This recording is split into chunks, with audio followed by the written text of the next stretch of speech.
আসসালামু আলাইকুম, সবাই কেমন আছেন? আলহামদুলিল্লাহ, আমি ভালো আছি। খাসির মাংস রান্না করলাম, খেতে খুবই দারুণ স্বাদ হয়েছিল। মাংসগুলো এতটা নরম আর এতটা সুন্দর হয়েছিল। মাটির চুলায় মাটির হাঁড়িতে সকল প্রকারের নিত্যদিনের ব্যবহৃত মশলা দিয়ে সুন্দর করে হাতে মাখিয়ে নিলাম। আর আমার সকল রান্না শেখা আমার বরের কাছ থেকে।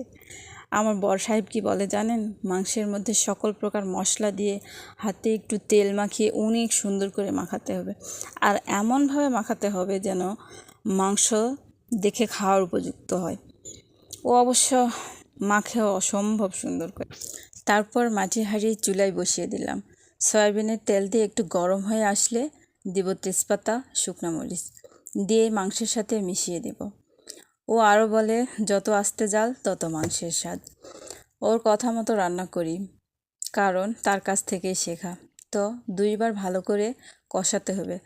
আমি যেহেতু একটু কালাভুনা টাইপের করব, সেহেতু সবশেষে একটু ভালো করে জাল করে নিব, মাংসটা কালো না হওয়া পর্যন্ত।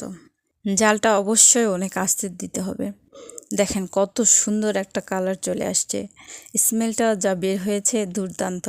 এক পিস মাংস আর একটু ঝোল নিলে 1 প্লেট ভাত অনায়াসে খাওয়া যাবে। তো সবাই ভালো থাকবেন, লাইক, কমেন্ট এবং শেয়ার করবেন। আল্লাহ হাফেজ।